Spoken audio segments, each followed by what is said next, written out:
Have you been feeling like you're overspending or overborrowing? Well, you're just like many other young all across the continent.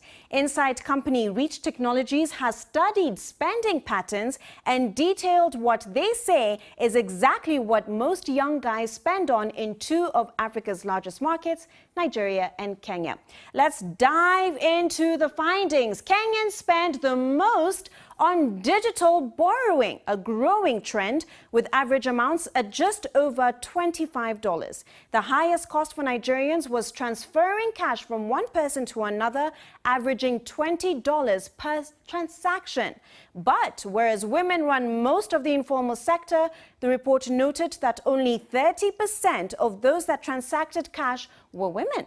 And for those of you wondering how exactly your pay at the end of the month compares to everyone else, it's been noted that the average salary in Kenya is just over $290, while in Nigeria, slightly lower at about $270. Joining us now from Lagos is J.R. Kanu, founder and CEO of Reach, the company behind the report. J.R., what millennials currently spending, is it financially sustainable?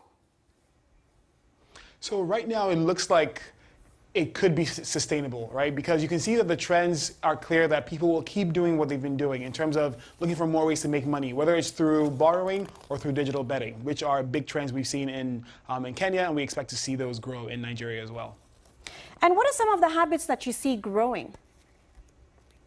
Oh, so like I just mentioned, digital betting and borrowing. So we know that there's a big need for consumer credit in the African space. And we can see some companies getting into that to offer that option for people. Now, what I expect to see will be ATMs falling in Nigeria because more people will be doing those transfers, as you can see how strong peer-to-peer transfers are in Kenya. But we also expect to see some more online betting and borrowing happening in Nigeria. So right now it's not, borrowing is not one of the top 10 in Nigeria, but we expect to see that change in 2019.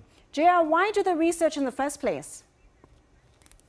So as a company that helps people manage their money across all these countries, it's important to help people get a sense of where they rank. As humans, we're always curious how we're doing compared to our counterparts. So having this was a fun thing for us to do at the end of the year to show, hey, these are two large economies on the continent. How do millennials behave and how do millennials spend across the two? So we did this study as a way to give people a sense, including people who want to invest in Africa, a fact that you tend to hear this is the dark continent, there isn't enough data, but letting people know that the data exists to make some smart decisions about where to put your money as a spender or as an investor. Let's just then expound on that a little bit more. How can small businesses use then this information to make better investment decisions? So a great example is a juice manufacturer called me up after seeing this report and he said, thank you so much for this because I've been wondering how to price my juice. And since the typical transaction size at a restaurant, at least in Nigeria, is $1,850, he knew that he couldn't take more than about $350 to $500 of that space. So that gives him what, about 25 to 30% of the spending at a restaurant. So this data can be helpful to people who need to price and helping them know, how do I put my pricing in a way that helps people make the most of the money that they do have? Because, as you know, money on the continent is a little tight. How do you see these trends affecting investment decisions in the future?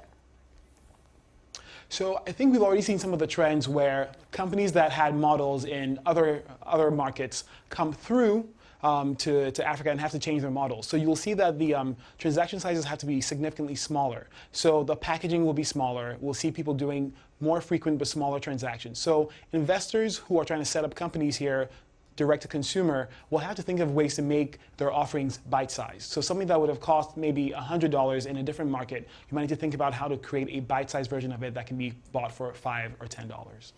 That was insightful. Thank you, JR. And now we meet